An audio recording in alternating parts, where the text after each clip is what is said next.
자, 누가는 오늘 본문을 통하여 예수님의 어린 시절에 대해서 지금 소개를 하고 있습니다. 오늘 본문 40절을 보게 되면 아이가 자라며 강하여지고 지혜가 충만하며 하나님의 은혜가 그의 위에 있더라 그래요. 8일 만에 예수님은 할례를 받으시고 다시 고향으로 돌아가시지요. 그리고 예수님은 또 세례를 받으셨고 나중에 이제 공생의 활동을 하지만 예수님은 오늘 본문에 보면 아이가 자라며 강하여지고 근데 할례 받고 나서 점점 육체가 자라는 것처럼 마음도 자라와졌고 지혜도 충만하게 자랐고 그 위에 그렇게 하니까 하나님의 은혜가 그 위에 머물르면서 주님을 이끌어 가셨음을 성경은 말씀하고 있습니다. 그러니까 신체가 성장한 건 물론이거니와 지적으로 영적으로 사회적으로도 지금 흠잡을 데가 없이 예수님은 성장하고 있음을 성경은 말씀을 하고 있는 것입니다. 그러니까 오늘 본문을 보면서 나는 부모로서 어떻게 해야 되는지 또 아이는 아이대로 또 하는 부모에게 어떻게 해야 되는지에 대해서 다시 한번 깨달을 수 있는 귀한 시간 되기를 바랍니다. 오늘 보면 또 41절을 보게 되면 그의 부모가 해마다 유월절이 되면 에루살렘으로 가더니 그래요. 자, 이 말은 요셉과 마리아는 절기 때가 되면 에루살렘에 가서 하나님 앞에 예배 드렸음을 말해요. 마리아와 요셉은 아이들을 키우면서도 하나님 말씀 율법을 준수하면서 하나님 절기를 또 잘 지키면서 아이들을 양육하고 신앙생활을 했음을 지금 성경은 말씀하고 있는 것입니다. 자, 출애굽기 23장 14절에서부터 17절을 보게 되면 출애굽기 23장 14절에서 17절 보게 되면 너는 매년 3번 내게 절기를 지킬지니라 그래요. 너는 무교병 절기를 지키라. 내게 명령한 대로 아비벌 정한 때에 이래 동안 무교병을 먹을지니 이는 내 달에 애굽에서 나왔음이라 빈손으로 내 앞에 나오지 말지어다. 곧 유월절을 지키라 이 말이에요. 16절에서도 보게 되면 맥추절을 지키라. 이는 내가 수고하여 밭에 뿌린 것에 철매를 거둠이라 라고 말씀을 하지요. 그러니까 우리는 이걸 맥추절을 또 오순절로도 지키고 있어요. 그리고 또 수장절을 지키라. 이는 내가 수고하여 이룬 것을 연말에 밭에서부터 거두어 저장함이니라. 우리는 추수감사주일로 지키고 있습니다. 절기를 이렇게 이스라엘 백성들 남자는 모든 3번의 절기를 하나님 앞에 드리도록 성경은 말씀하고 있는 거예요. 이것을 신명기 16장 16절에서도 똑같이 또 한번 말씀합니다.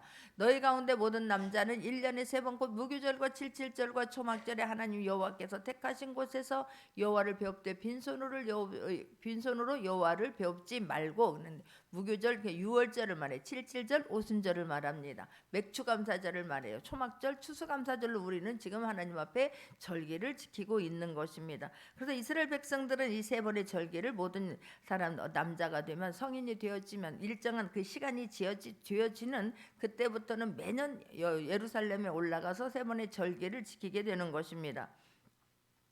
자, 그래 이것은 이제 마리아와 요셉이 하나님의 율법을 신실하게 지키면서 살아가고 있는 분이었다라고 하는 것을 지금 성경은 말씀해요. 자, 42절 오늘 보면 42절을 보게 되면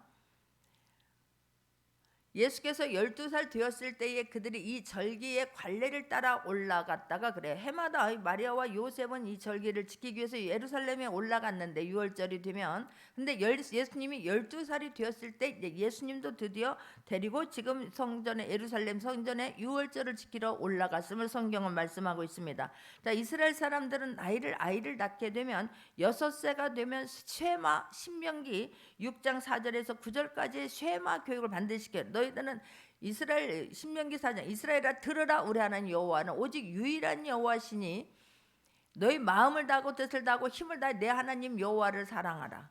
오늘 내가 내게 명하는 이 말씀을 너희의 마음에 새기고 내 자녀에게 부지런히 가르치며 집에 앉았을 때인지 길을 갈 때인지 누워있을 때인지 일어날 때인지 이 말씀을 강론할 것이며 라고 하면서 이 쉐마라고 해. 하나 꼭 이스라엘 아이들이 반드시 알아야 될 교육을 6살이 되계시면 이 아이들에게 가르칩니다. 그뿐만 아니라 시편 중에서 중요한 구절들을 아이들에게 암송하게 만들지요.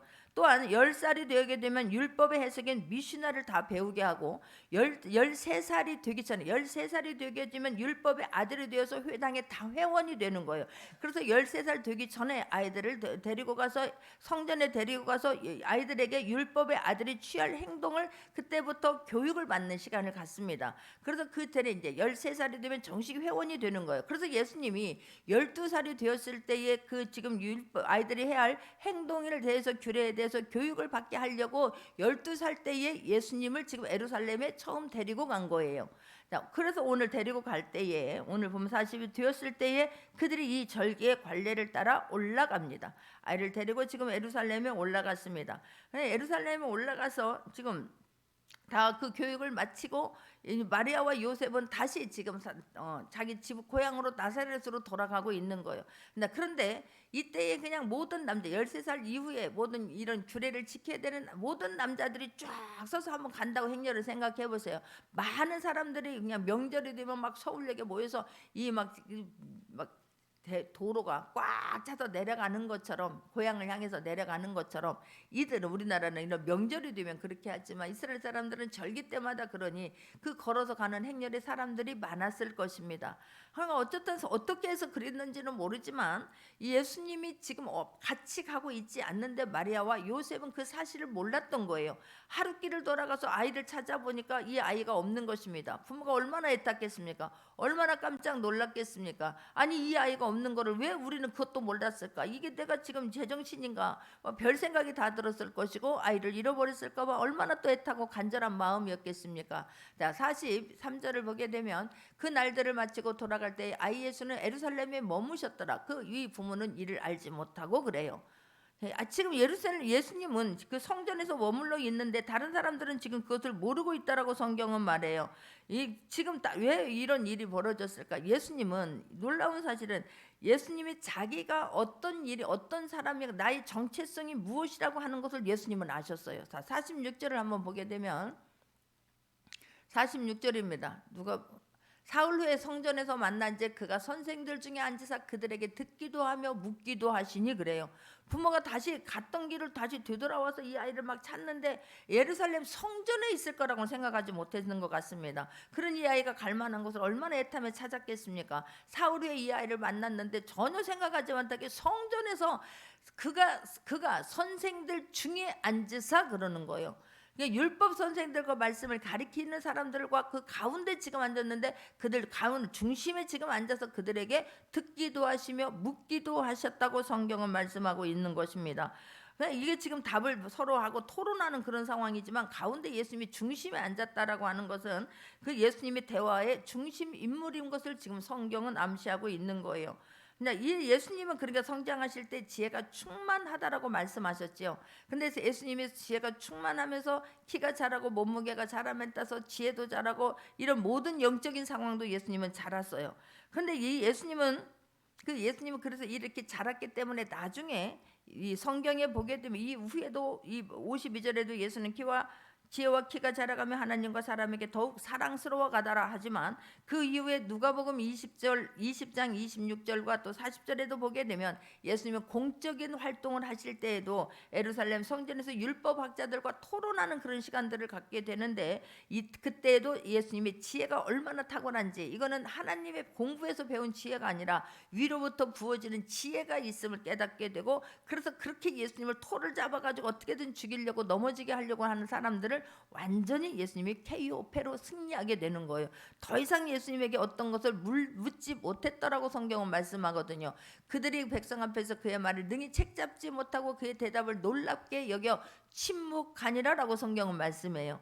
우리가 잘할 수 있기를 바래요. 그래서 예수님은 지금 아까 40절에서도 잘하면서 강화해주고 지혜가 충만하며 하나님의 은혜가 그 위에 있더라라고 말하니까, 예수님이 이렇게 율법학자들과 지금 12살밖에 안 되는 예수님이 그들의 율법학자들의 그 중심에 서서 이것을 이끌어가고 있음을 지금 성경은 말씀하고 있는 거예요.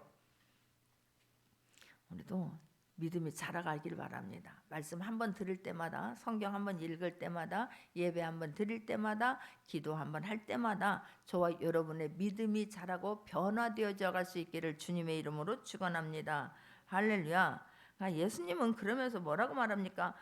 그 가운데 있는 것을 보고 부모가 깜짝 놀라는 거예요. 아니, 네가 왜 여기 있어? 아니, 너는 우리를 따라가야 되는 것 아니었느냐고. 정신 차려서 우리 손 놓치면 안 되자고. 그 많은 사람들 중에서 네가 잊어버리면 우리가 얼마나 애탔겠냐고. 아니, 그거 하나를 모르냐고 지금 이만 부모는 이야기하지요.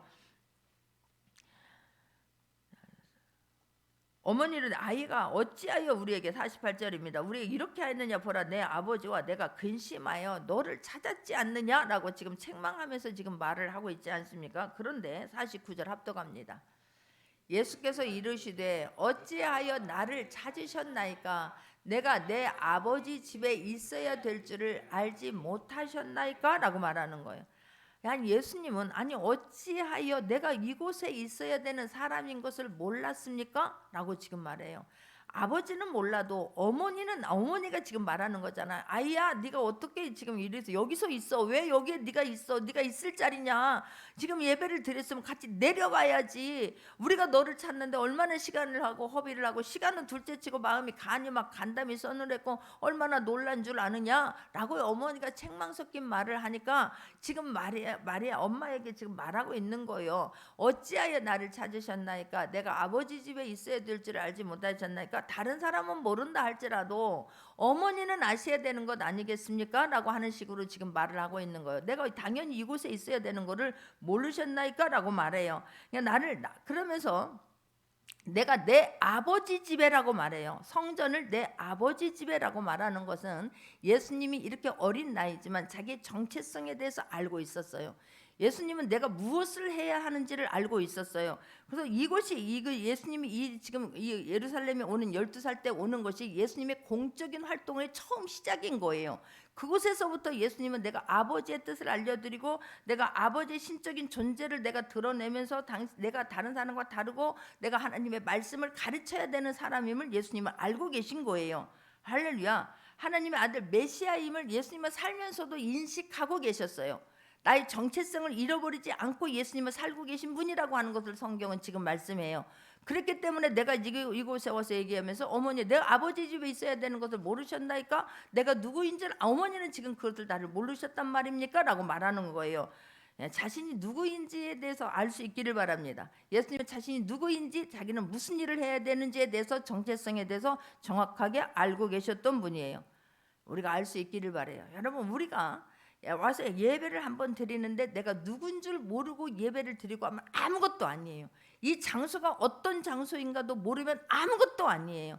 저와 여러분이 나는 전능하신 하나님의 자녀이고 그냥 하나님의 자녀가 되는데 그냥 된 게 아니라 예수 그리스도의 핏값을 주고 하나님 앞에서는 엄청난 대가를 치르고 내가 하나님의 자녀가 된 거예요. 그렇다면 이 땅에서 살면서 하나님의 자녀로 살기를 원하시는 게 아버지의 마음이라는 것도 또한 헤아릴 수 있기를 바랍니다. 그냥 이게 막 이 자리가 어떤 자리인지도 모르고 내가 어떤 위치에 있는지도 모르고 내가 무엇을 해야 되는지도 모르고 사는 사람들이 너무나 많아요. 그냥 옛습관 그대로 와가지고 여기에서 막 그냥 하나님의 말씀을 바꾸려고 하고 하나님을 막 변화시키려고 하고 교회를 내가 변화시키려고 하니까 말이 안 되는 거예요. 말이 안 되는 거예요. 신앙생활하면서 감격이 있을 수 있기를 바랍니다. 그냥 싸우다 말아. 싸우다 끝나. 아니에요 여러분. 내가 하나님 앞에 순복할 수 있기를 바라요. 내가 말씀 앞에 순복할 수 있기를 바랍니다. 내가 주님 앞에서 다시 한번 힘을 얻을 수 있는 시간을 우리에게 또 한번 주신 거에 대해서 감사할 수 있기를 바라요. 예배를 내가 하나님 앞에서 누군가 잊어버리면 아무것도 아니에요. 나는 누구이며 나는 어떻게 살아야 되며 내가 무엇을 하며 살아야 될 건가를 정말 다시 한번 되새기고 힘있게 일어나되 온 매무새를 여물 수 있기를 바라요. 이게 굉장히 중요해요. 머리 꼿꼿하게 서 있다고 해서 나에게 어떤 역사 일어나는 건 아무것도 없습니다. 하나님 말씀 앞에는 그저 무릎을 꿇어야 돼요. 무릎을 꿇는다라고 하는 것은 내 모든 것을 하나님 앞에 맡긴다는 겸손함이에요. 그러면서 말씀을 받을 수 있기를 바랍니다. 할렐루야. 하나님 예수님은 자기가 성령으로 잉태됐고 마리아의 몸을 빌렸지만 나의 정체성은 하나님의 아들이고 나는 하늘 보좌가 나는 나의 본향은 하늘 보좌이고 하늘이면서 나는 성령으로 잉태되었고 그런 정체성을 스스로 인식하면서 스스로가 내가 어떻게 살아야 가는 것을 예수님이 생각하시면서 사신 분이에요. 당신 메시아라고 하는 그리스도이라고 하는 것을 예수님은 아시면서 사신 분이에요. 우리가 그러면서 살아야 될 줄 믿습니다. 그래야 이 땅에서 힘있게 살아요. 그래야 다른 사람을 살리는 삶을 살아요. 나를 내세우는 것이 아니라 아버지의 뜻을 이루어드리려고 이 땅에서 그 삶을 한 발 한 발 내디딜 수 있는 모두가 되기를 주님의 이름으로 축원합니다. 내 뜻 이루려고 하면 아무것도 아니에요, 여러분. 그건 세상 사람들이 하는 것이지. 그래서 늘 하는 기도를 보면서 저는 제가 그 마음이 제 기도를 할 때 제 마음을 하나님 앞에 올려드리는 거예요. 나는 아버지 소원 이루어드리고 싶은 것이고 나를 통해서 아버지의 뜻이 이루어드리기를 원하는 것이고 아버지 나를 같이 부족한 사람이지만 죽어가는 영혼 주님 앞에 인도하는 데에 내가 하나님 앞에 조금이라도 쓰임받다가 이 땅에서 하나님 나 이 일 하다 왔어요 라고 하나님 앞에 말할 거리가 있게 살고 싶어서 몸부림을 치는 사람 중에 한 사람이에요. 나는 늘 머릿속에 그걸로 채워져 있는 거예요. 어디를 내가 가야 되는데 오늘 또 이 한 주 동안도 거기를 가지 못한 것 때문에 머릿속에 있으면서도 내가 어떻게 설교를 해야 되고 어떻게 해야 되고 아이들을 어떻게 하면 세워줄 수 있을까, 어떻게 해야 어른들이 힘을 얻고 마지막 때에 정말로 이 자녀들 앞에서 내가 무엇을 유언하고 살 것인가, 자녀들이 나중에 나를 기억할 때에 내 부모는 어떤 분이었다라고 나를 기억할 수 있을까, 어떻게 해야 이 아이들을 제대로 세울 수 있을까. 머릿속에 그거예요. 어떻게 이 아이가 주님을 인격적으로 만날 수 있을까, 어떻게 해야 이 아이가 하나님을 나처럼 사랑할 수 있을까. 그냥 그게 내 머릿속을 지배하고 있는 거예요. 근데 예수님은 그 자신의 어떻게 해야 되는 걸 예수님은 아셨고 그 삶을 살아낸 분이라고 하는 것을 잊지 않기를 바랍니다. 자, 이 말은 또한 예수님은 어려서부터 하나님과 친밀한 관계를 유지하면서 살았던 분이 예수님이세요. 우리가 정말 자녀가 믿음 안에서 친밀한 관계를 갖게 하도록 애쓸 수 있기를 바라요. 그것은 마리아와 요셉이 그렇게 늘 절기를 지키면서 하나님 율법 중심으로 말씀 중심으로 살았던 그런 것들이 또한 굉장히 영향력을 끼쳤을 것입니다. 저와 여러분이 나의 신앙생활이 자녀들에게 영향을 끼칠 수 있기를 바라요. 내가 먼저 하나님과 친밀한 관계를 유지할 수 있기를 바랍니다. 그랬을 때 그 친밀한 관계가 자녀들에게 영적으로 흘러가요. 내 입에서 늘 하나님을 의식하고 사는 것을 보여줄 수 있기를 바랍니다. 그게 하나님 앞에 기도하는 것이고 그게 말씀에서 아니라 하면 내려놓는 것이고 말씀에서 하라 하면 하려고 애쓸 때에 나이가 하나님과 친밀한 관계가 되어지고 내 자녀들이 하나님과 친밀한 관계가 되어지게 될 줄 믿습니다. 할렐루야. 그렇게 하기 위해서는 부모가 먼저 영적으로 건강해야 돼요. 여러분, 육적으로 건강한 것은 영적으로 건강하면 육적은 회복이 돼요. 마음으로 상처가 있고 눌리고 있고 막 이게 이 안에서 막 너무 힘이 듭니까? 영적인 관계와 내가 하나님과의 관계만 똑바로 이어지게 되면, 내가 누구라고 하는 정체성만 바르게 회복이 되어지면 육적인 것이 회복이 되어져요. 근데 육적인 영적인 것에서 지금 매여 있기 때문에, 묶여 있기 때문에, 관계가 틀어져 있기 때문에 육이 힘이 드는 거예요. 하나님과의 관계가 회복될 수 있기를 바랍니다. 하나님 앞에서 무릎 꿇으면서 신앙생활할 수 있는 모두가 되기를 다시 한번 주님의 이름으로 축원합니다. 그런 부모가 깨어 있으면서 기도와 말씀으로, 하나님 다른 거 아니에요. 말씀으로 살려고 애써야 되는 거예요. 기도는 왜 하냐고요? 말씀으로 살기 위해서 기도하는 거예요. 내가 기도는 왜 하냐고요? 그 삶이 예배가 되기 위해서 하는 거예요. 삶이 되기 위해서, 삶이 하나님의 자녀로 살기 위해서 기도하는 거예요. 내 뜻만 이뤄달라고 기도하는 게 아니에요. 하나님 소원을 여러분 기도하다가 바뀔 수 있기를 바라요. 한나는 기도하다가 아버지의 마음을 발견한 거예요. 내 문제 정말로 자녀가 없어서 이 받는 이 서러움과 이 원통과 이 분함을, 그걸 가지고 주님 앞에 나도 좀 하나님 자녀를 주어서 나도 좀 당당하게 살게 해주세요라고 하기 위해서 한나가 주님 앞에 나갔지 않았습니까? 그런데 기도하다가 아버지의 뜻을 발견해요. 그래서 내 아이를, 그래 이스라엘, 이 흑암 중에 있는 이 이스라엘을 정말 이끌 수 있는 지도자가 없어서, 하나님의 사람이 없어서, 하나님의 뜻을 이루어드리려고 하는 사람이 없어서, 아버지의 마음을 헤아리는 자녀가 없어서 하나님 힘들겠구나. 하나님, 그렇다면 내 아이 하나님 나에게 주시면 그 아들이 하나님 앞에 그런 아들이 되게 하도록 주님께 바치겠습니다가 되어진 거예요. 여러분, 기도하다가 내 뜻 이루어드리려고 하는 기도가 아니라 기도하다가 아버지의 뜻을 발견할 수 있기를 바랍니다. 그래서 그 삶 살아내야 되는 거예요. 한나는 그렇게 기도했고 실제로 내 아들을, 삶을 살아내서 아들을 드린다니까요.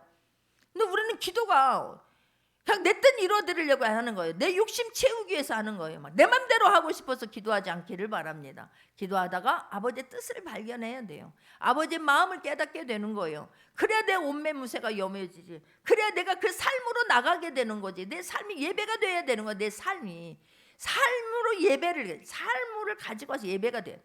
예배를 드렸으면 예배가 밖에 나가서도 그 삶을 살아낼 수 있도록 내 예배가 내 삶을 지배하고 이끌어 가야 되는 거예요. 그 삶을 가지고 와서 예배를 드려야 될 줄 믿습니다. 그 모습을 아이들한테 보여줘야 된다는 거예요. 그 모습을 뭐야 부모가 요즘에 보게 되면 내 부모가 막 애들 공부 잘하게 하기 위해서 막 그냥 훌륭한 사람 되라고 어마어마하게 막 시간을 투자하지요. 어마무시하게 돈을 투자하지요. 나는 안 먹고 안 쓰고더라도 막 모든 것을 아이 학원 보내기 위해서 돈 버는 사람들 많아요. 아이들 그냥 과외 시키기 위해서 돈 벌러 다니는 사람들 너무나 많습니다. 나는 너무 안쓰럽게 생각하는 사람 중에 한 사람이에요. 그러면서 영적인 것은 너무 소홀해. 영적인 것에 한번 그렇게 그 정도로 한번 그거의 1000분의 1만이라도 영적인 것에 한번 신경을 써보세요. 아주 공부 잘하게 하고 있는 거. 공부는요 제가 하나님 만나면 해요. 하나님 만나면 내가 왜 하나님 만나면 내가 어떻게 살아야 되는 걸 알기 때문에 하나님을 두렵고 떨림으로 섬기게 되면 하나님 앞에서 내 모든 것을 하나님 다 해줄 수 있다는 거 알면 예배자로 살게 돼요. 예배에 신경 쓸 수 있도록 다른 거 아니라 하나님을 알게 하는데 그냥 육적인 것을 채워주는 데에 그만큼 투자하는 것에 1000분의 1, 10,000분의 1이라도 하나님 만나게 하는 일에 아이들한테 투자할 수 있기를 바랍니다. 다른 거 공부 못하는 거 갖고는 막 눈을 부르키고 막 화를 내죠. 아니 공부는 뭐 아니 저라고 공부 아이들이라고 공부 못하고 싶은 아이들 어디가 있냐고. 나는 아무튼 저는 그게 감사했어요. 우리 아이 여기 있지만 공부 못한다고 F 맞았다고 빵점 맞았다고 순위 꼴등 갔다고 그거 갖고 뭐라고 한 적이 단 한 번도 없다니까요. 그런데 예배 시간에 졸았다 그러면 그날은 불호령이 떨어지는 날이에요. 엄청나게 혼나요. 예배를 안 드려서가 아니라 예배 시간에 존다니까 여기서 딱 보면 다른 생각하고 있는 게 보일 때 엄청나게 혼나요. 처음에 우리 아들 여기 왔을 때 계신 분들이 있죠. 일어나 뒤로 서서 가라 그래요. 예배 시간에 졸으면. 그럼 또 일어나서 뒤에 가더라고. 근데 나중에 윤명재 전도사님이 아이고 그렇게 하지 말아요. 아들이 착하니까 그러지. 아우 시험 들 것 같아요. 그래서 내가 그냥 그때부터는 내버려 뒀는데 만약에 졸았다 그러면 엄청나게 혼나요. 다른 거 갖고는 혼나지 않아요. 예배 시간에 또 늦어. 그 습관이에요 습관. 그냥 야구방맹이로 그냥 아우 그냥 비 오는 날 먼지나게 패버리고 싶을 때가 그럴 때야. 아니 뭐하고 늦어 예배를. 여자는 화장이 나온다고 그러지만 세상에 왜 늦어? 습관이라니까. 그래서 혼나는 거예요. 혼날 일을 안 해. 근데 그렇게 해서 혼나. 엄청 혼나. 나는 고마운 것 중에 하나가 양심이라는 게 있어서 뭐라고 안 해. 가만히 해. 가만히 듣고 있더라고. 내가 어쨌든 아이들이 관계가 하나님과의 관계가 정립되지 않으면 이 아이들 방황 끝나지 않아요. 하나님과의 관계가 정립이 되어지면 똑바로 부모 어렵게 돼요. 여러분 부모 효도하라고 할 것 없어요. 성경 예배 잘 드리고 하나님 말씀대로 살게 되면 부모 어렵게 알아요. 부모에게 효도해요. 성경에서 그렇게 말씀하니까 그렇게 안 하면 내 마음이 편치 않아.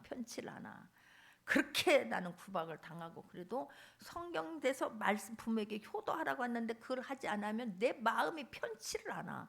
내가 정말로 자존심 상하고 너무 마음이 아파도 하나님 말씀 때문에 찾아가고 무릎 꿇으면 내 마음에서 눈물은 난다 할지라도 주님이 기억하시지 주님이 알고 계시지 그러면 나는 힘을 얻게 되더라고. 여러분 신앙생활 너무나 편하게 하니까 몰라서 그래. 나같이 한번 핍박당하면서 신앙생활 해봐야 정신이 바짝 나는데 핍박당한다고 해서 안 나가면 되지. 나는 그게 아니라 예배 안 드리고 내가 하나님과 관계가 틀어지면 죽은 것 같이 힘들기 때문에 하나님 말씀대로 살려고 다시 무릎을 꿇고 그분 다시 찾아가고 관계를 회복시키는 거예요. 그렇게 아이들을 그렇게 키우려고 애쓸 수 있는 모두가 되기를 주님의 이름으로 축원합니다. 내가 누구인가를 가리키고 너는 전능하신 하나님의 자녀임을 계속해서 이스라엘 백성들 쉐마 교육을 시켰던 것처럼 말씀을 이마에다 박히고 막 손등에다 막 감아서 말씀을 암송하게 했던 것처럼 그것에 신경 쓸 수 있는 모두가 되기를 주님의 이름으로 축원합니다. 그렇게 안 한다는 게 문제인 거예요. 그냥 학원 시간 막 가회 시간을 늦으면 막 난리치면서 아니 교회의 애들한테 소응을 하는 거는 그냥 전혀 신경 안 쓰는 사람들 의외로 많아요. 그런데 우리는 고3병에 걸리지 않게 하길 바래요. 고3이 되면 먼저 예배부터 줄이라고 그래. 공부해야 되니까. 아니 공부 하나님이 주시면 된다니까. 하나님 붙잡아 주시면 돼요. 하나님께서 막 그 순간 함께 하시면 될 줄 믿습니다. 하나님은 모든 것을 뛰어넘는 하나님이세요. 나는 그게 너무 믿어져. 근데 그렇게 해도 하나님께서 놀랍도록 역사하시는 하나님 믿으시기 바랍니다. 할렐루야. 나는 그래서 그 하나님만 두려웠고 떨림으로 섬겨요. 내가 두려운 건 아무것도 없어요. 다른 건 다 섬기면 되더라고. 내가 죽으면 되더라고. 그런데 하나님은 두려운 마음으로 섬겨요. 다른 것은 뭐 그냥 내가 섬기면 되는 거고 예수님의 이름으로 막 명령하고 선포하면 되는 거지. 그래서 예수께서 이르시되 어찌하여 나를 찾으셨는가 내가 아버지 있어야 될 줄 알지 못하였나이까 하시니 50절입니다. 그 부모가 그가 하신 말씀을 깨닫지 못해요. 모른다니까. 내가 하나님에 대해서 모르면 몰라요. 하나님에 대해서 알 수가 있기를 바래요. 이가 하나님에 대해서 지금 하는 것임을 왜 모르냐고. 예수님 양육을 해왔잖아요, 부모로서. 그러면 예수님이 어떤 교육을 받았는가에 대해서 알잖아요.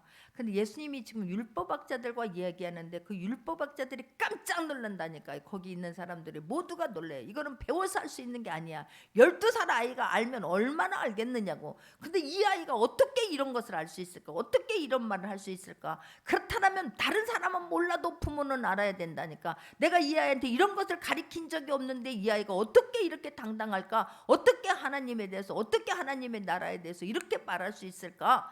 깨달아야 되는 거예요. 하나님께서 하신 것을, 하나님의 지혜인 것을 귀 기울일 생각을 안 했기 때문에 지금 그 하신 말씀을 깨닫지 못하더라라고 말해요. 네, 51절입니다. 예수께서 함께 내려가서 나사렛에 이르러 순종하여 받드시더라. 그의 어머니는 이 모든 말을 마음에 둬요. 그도 다행이지요. 아이들이 하는 말을 귀담아 들을 수 있기를 바래요. 부모는 아이들이 하는 말을 믿어줄 수 있기를 바래요. 부모가 이 아이들을 믿어주지 않으면 누가 믿어? 설령 이 아이가 거짓말을 하게 되면 나중에 그 자리에서가 아니라 나중에 그것을 다른 말로 바꿔서 그렇게 하면 안 된다는 것을 말해주고 가르쳐줘야 돼요. 그런데 이 아이를 일단 부모는 믿어줄 수 있기를 바랍니다. 믿어줘야 돼요. 부모가 안 믿는다고 하니까 아이들이 밖에 나가서 사람 찾으러 나가는 방황하는 거예요. 아이는 모든 말을 마음에 둬요. 마음에. 예수께서 그런데 놀랍게도 예수님은 내가 이곳에서 있어야 될 거라고 하는 걸 누구보다도 잘 알아요. 그런데 예수님은 부모를 따라서 내려가요. 아직 내 때가 되지 않았다는 걸 또 예수님은 알고 계셨고 부모의 말에 순종하고 지금 내려가는 것을 볼 수가 있습니다. 할렐루야. 예수님은 내가 공생의 사역을 하기 전까지 철저하게 마리아와 요셉의 자녀로 이 땅에서 삶을 살아내요. 부모에게 순종할 수 있기를 바랍니다. 요즘에 부모님 말이라고 알면 얼마나 하냐고. 엄마가 돈을 줬어. 나한테 뭐 해준 게 있어. 남들은 메이크업 사줬을 때 엄마가 나한테 뭐 사줬냐고. 이렇게 하는 자녀는 그건 잘못된 거야. 그걸 위해서 기도할 수 있기를 바래요. 하나님을 알게 가르치면 함부로 부모 우습게 여기지 않아요. 여러분이 하나님 앞에 똑바로 삶으로 말미암아서 아이들 앞에서 당당할 수 있기를 바랍니다. 기도해 주는 것 때문에 당당할 수 있기를 바랍니다. 내가 하나님의 말씀 붙잡고 삶을 살아내므로 아이들이 그 모습을 보면서 부모에게 순종할 수 있도록 그 삶 살아낼 수 있는 모두가 되기를 주님의 이름으로 축원합니다. 할렐루야. 겸손했다니까요. 이 겸손은 예수님의 특징이에요. 예수님은 평생에 그 삶을 살아내셨어요. 하나님이시지만 겸손하게 무릎 꿇고 제자들의 발을 닦여 주셨고 그 삶으로 예수님은 몸소 보여주신 분이 예수님이셨어요. 우리가 몸소 부모가 보여주지 아니하면 말과 행동의 부모가 다르면 아이들은 헷갈려요. 아니 말은 막 다 잘하라고 하는데 잔소리는 엄청 하는데 이빠이 대신에 그렇게 나올라 해서 깜짝 놀랐어. 아우 진짜 이게 습관이라니까. 말은 청산유수하는데 부모는 전혀 다르게 살면 애들이 혼란스러워요. 애들이 굉장히 어려워져요. 그러니까 부모가 그 삶 살아내려고 묻어냈을 때에 아이들이 봐도 정말로 부모 대단하다. 어떻게 저렇게 할 수가 있을까라고 했을 때 아이들이 감동을 받게 될 줄 믿습니다. 눈에 보이는 아이들이 뭐 육신의 부모도 우리가 육신에 보이는 부모도 안 섬기는데 아이들이 그 하나님을 사랑하겠느냐고. 나도 우리도 마찬가지라니까. 내가 육신의 부모도 안 사랑하면서 하나님을 사랑한다? 성경은 거짓말이라고 말씀하지 않습니까? 요즘 부모를 무시하고 아이들이 학대하는 자녀 얘기를 종종 듣지요. 이게 너무너무 마음 아프지요. 그래서 아이들에게 하나님을 알게 하고 말씀을 알게 하고 성경 말씀에 두렵고 떨림으로 살 수 있도록 아이들에게 가르칠 수 있기를 바래요. 돈 있다고 부모 공대하고 돈 안 줬다고 부모 무시하면 그거는 아니지 않습니까? 키워준 것만으로도 나를 낳기 때문에 그 부모가 나를 낳아줬기 때문에 내가 하나님 만난 거잖아요. 내가 하나님의 자녀가 된 거잖아요. 그런 게 이 땅에 나올 수 있었게 한 것만으로도 감사할 수 있기를 바랍니다. 할렐루야. 그래서 예수님의 본받는 삶을 사는 것을 내가 먼저 선을 몸으로 보이고 아이들 그렇게 했을 때에 이 아이들이 장차 자라서 이 나라에 선한 영향력을 끼치게 될 줄 믿습니다. 할렐루야. 52절에 예수는 지혜와 키가 자라가며 하나님과 사람에게 더욱 사랑스러워 가시더라고요. 나는 이 본문 오늘 이거 말하고 싶어서 한 거예요. 예수는 지혜와 키가 자라가며 하나님과 사람에게 더욱 사랑스러워 가시더라. 내 자녀가 점차 키가 자라고 세월이 가고 몸무게가 자라고 다 자라면서 사람에게도 존귀함을 받고 사랑받고 하나님께 사랑받고 존귀함을 받을 수 있도록 가르칠 수 있기를 바랍니다. 할렐루야. 갈수록 삐딱해지고 갈수록 부모 무시하고 내가 조금 컸다고 어렸을 때는 어쩔 수 없이 부모 따라와서 교회 예배를 드렸지만 내가 조금 컸다고 내가 마음대로 할 수 있다고 경제적인 능력 있다고 부모 무시하고 하나님 떠나가면 그게 사람이겠느냐고. 그래서 우리가 그걸 놓고 기도할 수 있기를 바랍니다. 주님 만나기를 위해서 기도할 수 있기를 바랍니다. 내 아이가 주님 만나주세요. 어느 곳에 있든지 주님 만나주세요. 주님 만나주세요. 아이를 내가 바꿀 수 없어요. 잔소리로 절대로 바뀌어지지 않아요. 기도했을 때에 하나님께서 만져주실 줄 믿습니다. 내가 기도했을 때에 아이가 엄마의 그 귀함을 엄마가 나를 위해서 기도하고 있음을 깨닫게 될 줄 믿습니다. 할렐루야. 이게 뭐 세속적인 성공을 우리가 추구하는 게 아니라 영적으로 아이들을 잘 키워서 정말 그 일을 하는 일에 아이들 영적으로 키우는 일에 뒤로 미루지 않기를 바래요. 하나님을 내가 먼저 신실한 사람으로서 하나님을 잘 섬기고 아이들이 하나님 앞에 헌신자로 크기를 위해서 기도할 수 있기를 바랍니다.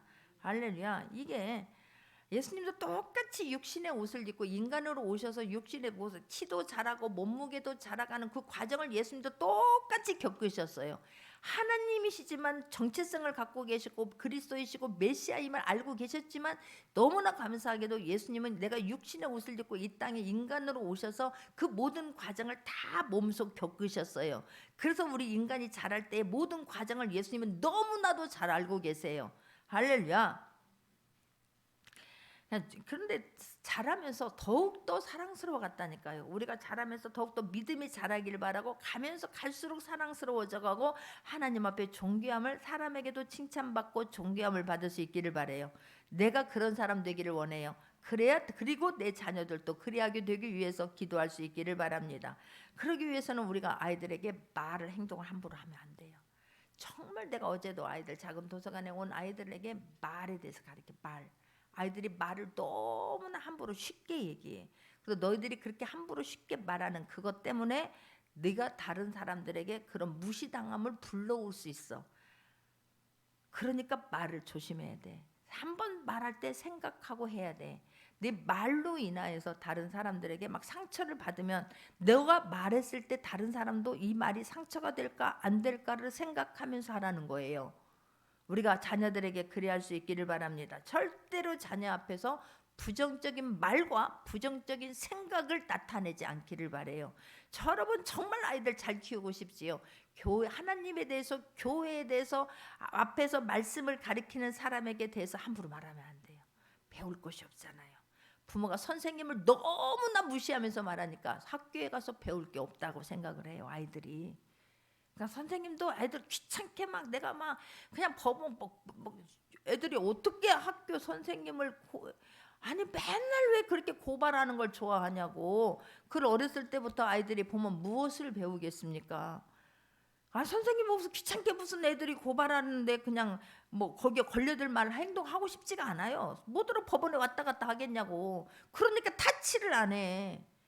그러면 되겠느냐고. 그래서 집에서 가르쳐야 돼요. 아이들 선생님은 그냥 지식적인 것만 가르치고 끝나려고 하지 인격적인 거 타치 안 하려고 합니다. 요즘에. 그러니까 집에서 내가 아이들에게 절대로 학교에 대해서도 부정적인 말하면 안 돼요. 선생님에 대해서 부정적인 말하면 아니 될 줄 믿습니다. 여러분 아이들이 영적으로 잘 성장하고 싶다면 절대로 교회를 비난하면 안 돼요. 목사 비난하면 안 돼요. 내가 나를 가리키는 앞에 있는 지체들을 정말로 무시하거나 한마디로 부정적인 말을 가르치지 않거든. 그것이 내 이 아이들 듣는 데서 하면 안 돼요. 그래서 그 문제가 있거든. 그걸 가지고 주님 앞에 기도하는 거예요. 주님, 이렇게 하면 안 되는데 왜 이렇게 됐는지 모르겠어요. 주님, 이것 좀 만져주세요. 깨닫게 해주세요. 제가 1대1로 불러서 하면 시험 든다니까. 그래서 내가 다는 거 아니에요. 저는 말씀을 선포할 때에 그 말씀이 선포됐을 때에 옷매무새를 여밀 수 있기를 바랍니다. 나는 누가 나를 불러서 칭찬을 해주거나 밥 한 끼, 전도 그렇게 했다고 수고했다고 목사님들이 나 불러서 밥 한 끼 나는 대접 못 받아봤어요. 아니지. 큰 교회 첫 번째 교회에서 성지순례를 보내주긴 했지만 따로 불러가지고 수고했다라고 1년 동안 이렇게 많은 사람 등록해야겠다고 정말로 내가 힘을 얻었다라고 해준 전도사님이나 부목사님이나 담임 목사님한테 밥 한 끼 먹은 적이 나는 없다니까. 그런데 내가 그 주님이 너무 좋아서 그렇게 한 거야. 아이들에게 그냥 아이들이 신앙생활하고 남편 교회 오게 하고 종갓집에 종성 그 변화시키는 게 여러분 쉽지 않았어요. 나는 일찍이 깨달은 게, 그래서 남편도 성도라고 생각을 하니까 그 앞에서 함부로 말하면 성도 낙심하고 그 다시 일으키려면 너무너무 힘들다는 걸 알아요. 그래서 전도해보라는 거예요. 전도해봐야 자식을 낳아봐야 알지. 영적인 육적인 자식 기르는 것만큼 영적인 자식 어렵습니다. 영적으로 아이들 다운시켜놓고 다시 일으키려고 하면, 아니 그때는 막 흉받는데 아니라고 변명하고 말을 바꾸는 게 얼마나 어려운 줄 아십니까? 그래서 하면 아니 되는 거예요. 이랬다 저랬다 고무줄처럼 그렇게 말씀이 이렇게 왔다 갔다 하는 거 아니지 않습니까? 말씀은 일정하지 않습니까? 부모가 말을 막 이랬다 저랬다 아니에요, 여러분. 그래서 어려운 거야, 신앙생활이. 내 입술 지키는 게 어려운 거야. 내 생각 지키는 게 너무너무 어렵지 않습니까? 그래서 기도해야 될 줄 믿습니다. 하나님, 나를 바꿔주세요. 내 입술이 왜 그런지 모르겠어요. 내가 왜 영적으로 이렇게 똑바로 가지 못하고 지금 이렇게 가고 있는지 모르겠어요. 하나님, 내 입술 바꿔주시고 내 생각 바꿔주옵소서. 그리고 아이들에게는 좋은 것 말해야 돼요. 그래야 아이들이 교회 가고 싶지. 그래야 아이들이 학교 가고 싶지. 그래야 그 아이들이 선생님을 존경하지. 요즘에는 존경이라는 말이 없어져. 존경이라는 말을 도대체 어디다 써야 되는지를 모르는 그런 시대가 와버렸어요. 대통령을 존경하기를 합니까? 이 나라를 이끌어가는 사람들을 존경하기를 합니까? 회사의 리더를 존경하기를 합니까? 부모를 존경하기를 합니까? 목사를 존경하기를 합니까? 선생을 존경하기를 합니까? 없어졌다니까, 없어졌다니까. 누가? 부모가 잘못한 거야. 부모가. 나는 그렇게 생각해. 나도 내가 애들한테 그럴 때에 가슴이 철렁한 거예요. 그럴 때 내가 무릎 꿇고 미안하다, 잘못하다, 나는 그러는 거예요. 내가 목사로서, 내가 엄마로서 너에게 잘못했구나. 미안해, 미안해. 마음 풀어. 딸 있다니까요. 난 내가 미안해하고 내가 가는 거예요. 내가 부정적인 말 했으면 내가 미안해, 내가 잘못했구나. 큰일 났구나. 큰일 난 거야. 큰일 난 거야. 이 아이 신앙적으로 잘못 가르친 건 막 크게 가슴이 철렁 내려앉는 거. 별로 잘못한 거 아니에요. 아이들 입술에서 다른 사람을 막 흉보거나 다른 사람에 대해서 말하거나 눈물 쭉 빠지게 혼나요. 막 아이도 막 지만 몰라준다고, 왜 내가 이 말 했는지 모르냐고 막 서운해갖고 하는데, 서운할 때 서운하더라도 눈물 쑥 빠지게 혼나게 하는 거예요. 그리고 내가 나중에 뭐라도 사주면서 위로해주지만 그것이 습관이 되어지면 평생에 잘못되어지기 때문에 눈물 막, 이거는요, 내가 여기 다 식구들 있잖아요. 가만 놔두지 않아요. 어디서 지금 하나님 앞에서 신앙생활 똑바로 해. 우리는 평생 신앙생활을 하기 때문에 그런 거예요. 그래서 아이들 앞에 소망적인 말, 우리가 정말 긍정적인 말 할 수 있기를 바랍니다. 절대로 부정적인 말 하면 안 돼요. 아이가 못해도 너는 할 수 있어 말해주면 아이가 힘을 얻어요.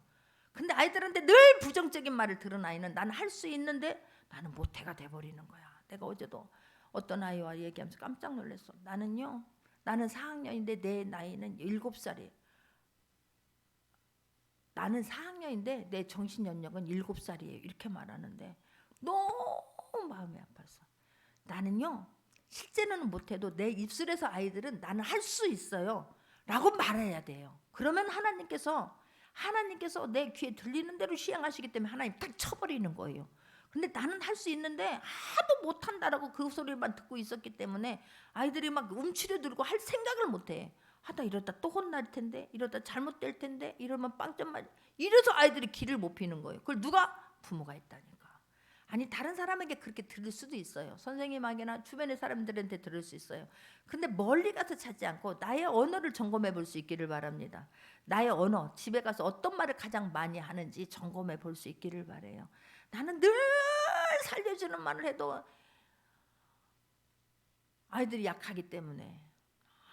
근데 거기서 부정적인 말을 하고 너 같은 것이 뭐한다 그러면 아이들은 이미 막 그거 일으키려면 어마무시하게 힘들어요. 그래서 하여튼 살리는 말 할 수 있기를 바래요. 아이들은 스폰지와 같아요. 그걸 딱 부정적인 것이 입력되면 그 시선으로 보게 되기 때문에 그래요. 그래서 이 스폰지와 같은 이 아이들에게 좋은 것을 보여주고 좋은 것 들려줄 수 있기를 바랍니다. 교육적인 것으로도 그래서 유튜브나 이런 것들이 그렇게 무섭다고 하는 거예요. 아이들 흉보고 비방해 보세요. 가정 아이 그냥 파괴하는 거예요. 그럼 뭘 배우겠냐고 뭘 배우겠냐고. 아니야. 지금 우리가 잘못 생각하고 있어서 그래. 우리가 하나님의 자녀잖아. 우리가 똑바로 가면 언젠가나 우리를 알아줄 거야. 나는 그게 너무 고맙고 감사했어요. 다른 사람 몰라줘요. 내가 전도하는 걸 누가 알아줘요? 내가 돈 쓰고 다니는 걸 누가 알아줘요? 근데 하나님은 아시더라고. 그걸 생각하면서 힘을 냈어요. 그 추운 겨울에 전도 가방 들고 다니는데 누가 알아? 아무도 몰라. 하나님밖에 몰라. 근데 그게 그렇게 힘이 됐어요. 하나님이 아신다는 것 때문에, 하나님이 내가 어떤 마음으로 일하고 있다는 것 알기 때문에 항상 힘이 됐어요.